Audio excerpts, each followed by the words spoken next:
Hi, today I'm reviewing the Neogen Dermalogy Day Light Protection Sunscreen.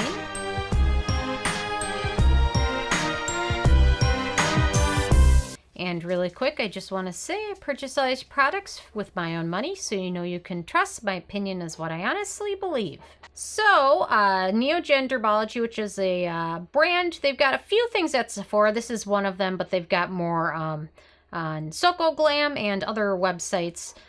Korean brand, and they've got some good solid products. And when I saw their sunscreen about a year and a half ago or so, I purchased this for a trip. I was kind of looking for a sunscreen that had an SPF of 50 or higher for a trip to Australia, so I picked this one up, and I'm going to kind of let you guys know my thoughts of it. But this is a physical sunscreen, and they also have a chemical ingredient, which they go by the full chemical name, which is ethyl hexyl methocyanamate, which is oxynate short, which is just a chemical sunscreen ingredient.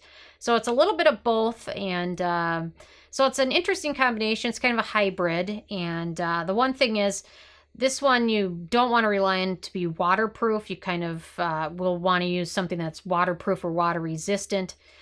So just make note of that. But this is a nice high SPF, and it's an SPF of 50, and then it's got the PA+++, and the PA system is measuring the UVA rays. So instead of saying broad spectrum in other countries, they use the PA system. So if it's got PA+, like 1+, that means it's mildly effective. PA++ would be moderately effective. PA+++ means highly effective, and I think some are even PA++++, which means the highest broad spectrum coverage you can get. So this one has quite high broad spectrum coverage as well. So anyway, so on that note, I'm going to let you guys kind of know my thoughts on it based on my Sarah score scale. So my first criteria is packaging, and they've done a nice job with the nice opaque packaging. It's got a nice opaque squeeze tube, so it's easy to throw in your bag if you're traveling around for the day or so. And it also protects the ingredients from exposure to light and air, which is a good thing. And kind of also helps it last a little bit longer. So they've done a nice job packaging this. My second criteria is alcohol, and this does not contain any denatured alcohol, which is always a good thing, especially when you're talking about sunscreens, when you're going to be outside. So my third criteria is fragrance, and this does contain some fragrance. It has lavender, lemon, orange oil, and then cedar oil. It does dissipate rather quickly. It kind of helps with a little bit of scent, because sometimes sunscreens can have kind of a scent to them. So it kind of helps kind of cover that up, and it does dissipate quickly. However, it's still not best if you have very sensitive skin. It's better to avoid any sunscreens that have fragrance, and in general products that have fragrance in them, because fragrance can cause dermatitis, contact dermatitis, irritation, things like that.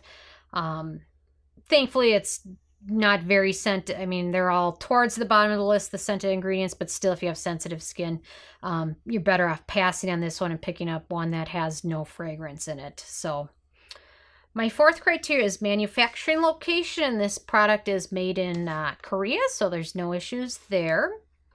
My fifth criteria is ease of use, and I gave it a thumb up for that criteria. It applies very nicely, and I really like the fact that it is hydrating. It's got some good hydrators in there, so it applies quite easily. Smooth it onto skin. It works well under makeup. If you have dry skin, this is a nice sunscreen because it does have some good hydrators in there. It does work quite well under makeup, foundation. In terms of the white cast, this one doesn't have much of a white cast at all. It has a very, very subtle white cast, but I always use a little bit of foundation over this, so I don't notice it nearly as much as if you're just using it alone. So as you see, it absorbs quite easily and leaves your skin looking nice, soft, and hydrated. And it doesn't even look like you're wearing much of an SPF, really. So that's kind of a nice thing. So very easy to use. My sixth criteria is antioxidants, and this does have some good antioxidants in there. Blueberry in there, which is a very good antioxidant, very good for your skin. Also has raspberry, and then the hydrators, vitamin E. So it's good for your skin, some good antioxidants in there. I wish that they would have contained or added in a little bit more like vitamin C or something like that, but they've kind of focused on this one being good for dry skin, which is nice. So they've really focused more on the hydrating ingredients, which is good. I like a nice hydrating sunscreen. So, because some of them can be so drying, especially the physical or the mineral ones, they can be so dry and leave your skin feeling dry and chalky kind of. This one doesn't do that at all. So my number 7 criteria is animal testing, and there wasn't anything I saw in the box or on the Neogen Dermalogy website, but on Sephora, they have this listed as a cruelty-free brand, so we like that. My number 8 criteria is performance, and I gave this a thumb up for that criteria as well. I like the fact that it's an SPF of 50 and that it's got the PA+++. So it's got some good solid protection for your skin, which is a good thing, and it does a good job of filtering out the damaging rays to your skin. So I like that. I like that they went above and beyond the normal 30.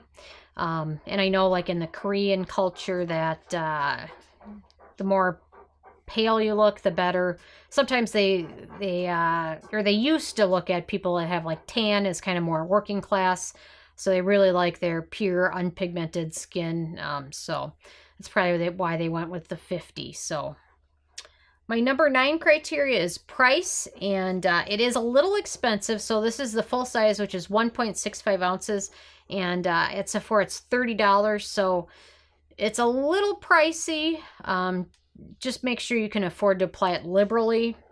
You know, there's definitely a lot of other sunscreens that are more money. There's also some that are less, but when you purchase your sunscreen, make sure you can afford to apply it liberally, because you don't want to just be having to use a little bit, hoping not to go through the whole bottle really fast. Oh, Ike, you want to say hi?